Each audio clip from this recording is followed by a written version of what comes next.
तो छात्रों हम देख रहे थे हरिहर काका का भाग। इस भाग में हमने देखा पहले भाग में कि हरिहर काका किस तरह से परेशान है और किस तरह से एक संधि मिलती है महंत को और वो उस संधि का फ़ायदा उठाना चाहता है। हरिहर काका देर तक महन जी की बातें सुनते रहे। महन जी की बातें उनके मन में बैठती जा रही थी। वो उन्हें लग रहा था कि वो काफ़ी सही बातें कर रहे हैं।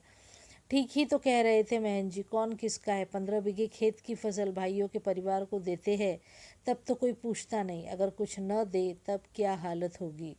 उनके जीवन में तो यह स्थिति है, मरने के बाद कौन उन्हें याद करेगा, सीधे उनके खेत हड़प जाएंगे।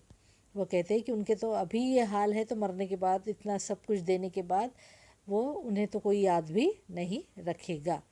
ठाकुर जी के नाम लिख देंगे तो पुश्तों तक लोग उन्हें याद करेंगे। अब तक के जीवन में तो ईश्वर के लिए उन्होंने कुछ नहीं किया, अंतिम समय तो यह बड़ा पुण्य कमा ले। लेकिन यह सोचते हुए भी हरिहर काका का मुंह खुल नहीं रहा था। भाई का परिवार तो अपना ही होता है, उनको न देकर ठाकुर बारी में देना उनके साथ धोखा और विश्वासघात होगा। उन्हें लगा कि नहीं बाबा, कुछ भी हो परिवार की संपत्ति परिवार में ही रहना चाहिए। कश्मकश में है, वो असमंजस में है कि क्या करे और क्या न करे, और इसलिए वो सोचते हैं कि इस तरह शायद करना उनकी तरफ से गलत होगा। अपनी संपत्ति को वह किसी मंदिर में दान नहीं कर सकते। अपनी बात समाप्त कर महन जी की प्रतिक्रिया जानने के लिए हरिहर की ओर देखने लगे। उन्होंने मुंह से तो कुछ नहीं कहा, लेकिन उनके चेहरे के परिवर्तित भाव महन जी की अनुभवी आंखों से छिपे न रह सके। वो सोच रहे हैं और उनके हर हाव भाव को महन जी अपने समझने की कोशिश कर रहे हैं कि शायद वो उनकी बात से सहमत है या असहमत है। और कभी कभी वो खुश हो जाते कि वाह, उनका तीर निशाने पर लगा और वो अपनी सफलता पर खुशी जताते, लेकिन कभी कभी वो थोड़ा डर भी जाते। उन्होंने सही जगह पर वार किया। इसके बाद उसी वक्त ठाकुर बारी के 2 सेवकों को बुलाकर आदेश दिया कि एक साफ सुथरे कमरे में पलंग पर बिस्तरा लगाकर उनके आराम का इंतज़ाम करें। तुरंत उन्होंने एक ये दिया वहाँ के नौकर रूपी जो सेवक है उनको, कि वह क्या करे, कमरे में साफ सुथरे से कमरे में पलंग और साफ बिस्तरा और चादर डालकर उनके रहने का इंतज़ाम करे। फिर तो महन जी के कहने में जितना समय लगा था उससे कम समय में ही सेवकों ने हरिहर काका के मना करने के बावजूद उन्हें सुंदर कमरे में पलंग पर जा लेटाया। और महन जी उन्होंने पुजारी जी को यह समझा दिया कि हरिहर के लिए विशेष रूप से भोजन की व्यवस्था करें।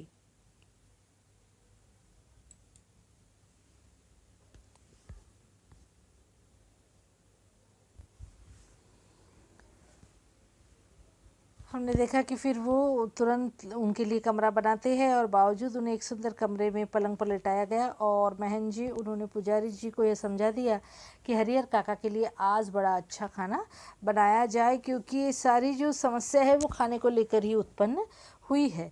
हरिहर काका को महन जी एक विशेष उद्देश्य से ले आए थे और वो उद्देश्य आप हम सबको पता चल ही गया है, इसलिए ठाकुरबाड़ी में चहल पहल शुरू हो गई। इधर शाम को हरिहर काका के भाई जब खलिहान से लौटे तब उन्हें इस दुर्घटना का पता चला। पहले तो वे अपनी पत्नियों पे खूब बरसे, क्योंकि अब बात घर के बाहर चली गई है औरतों की वाहियात हरकत की वजह से, और अब इस वजह से इसका खामियाजा शायद पूरे परिवार पूरे ख़ानदान को भुगतना पड़ेगा, और इसलिए वो अपनी पत्नियों पर बहुत चिल्ला रहे हैं, है ना। लेकिन अब मैटर जो है वो मंदिर का है, वहाँ के महंत का है, और मंदिर महंत धर्म ये कैसा होता है, कलेजे में गहरे मन में बैठे होते हैं, तो फिर इसीलिए वो ज़रा चिंता मग्न बैठे हुए हैं। हालांकि गांव के किसी व्यक्ति ने भी उनसे कुछ नहीं कहा। महन जी ने हरिहर काका को क्या क्या समझाया है इसकी भी जानकारी उन्हें नहीं थी, लेकिन इसके बावजूद उनका मन शंकालु और बेचैन हो गया। कहीं तो कोई शंका है, कुछ ऐसा हुआ इसके पहले भी कि उनके मन में मंदिरों और महंत के बारे में कोई शंका पनपी है। दरअसल बहुत सारी बातें ऐसी होती है जिनकी जानकारी बिना बताए ही लोगों को मिल जाती है ना। बताने की आवश्यकता नहीं कि भाई आओ हमारे साथ ये हुआ है। फिर क्या हुआ कि शाम गहराते गहराते हरिहर काका के तीनों भाई ठाकुरबाड़ी पहुंचे। शाम होते होते उन्होंने हरिहर काका को वापस घर चलने के लिए कहा। इससे पहले कि हरिहर काका कुछ कहते, महन जी बीच में आ गए, क्योंकि उन्हें तो लगा कि बस ये भाई अब इन्हें अपना खून का वास्ता देकर अपनी बात को सही बना लेंगे। और महन जी बीच में आ गए, आज हरिहर को यहीं रहने दो, बीमारी से उठा है, इसका मन अशांत है, ईश्वर के दरबार में रहेगा तो शांति मिलेगी। और उन्होंने धर्म के जो कोई पैतरेबाजी है वो शुरू कर दी।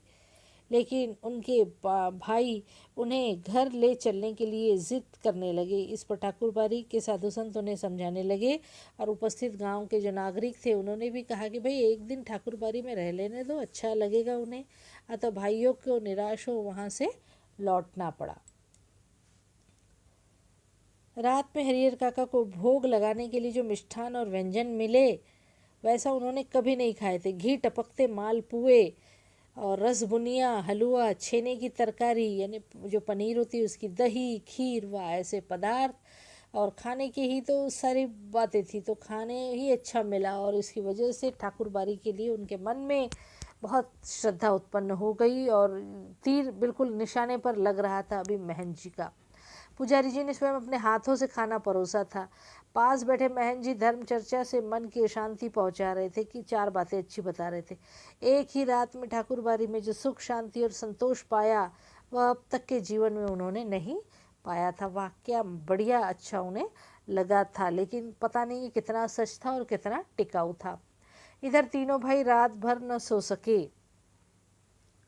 भावी आशंका उनके मन को मथती रही कि पता नहीं क्या होएगा। शायद इससे पहले कुछ ऐसा हुआ है जिसकी वजह से उनके मन में मंदिर के ट्रस्टी, महंत, सेवक और पंडितों के प्रति एक शंका मन में घेर रही थी। 15 बीघे खेत, इस गांव की उपजाऊ भूमि, ज़मीन, 2 लाख से अधिक की संपत्ति। तभी देखो उसकी कीमत कितनी थी, 2 लाख। अगर हाथ से निकल गई तो कहीं के नहीं रहेंगे, है ना। एक घर की छोटी मोटी घटना के चलते वो हाथ से निकल जाना सही नहीं है।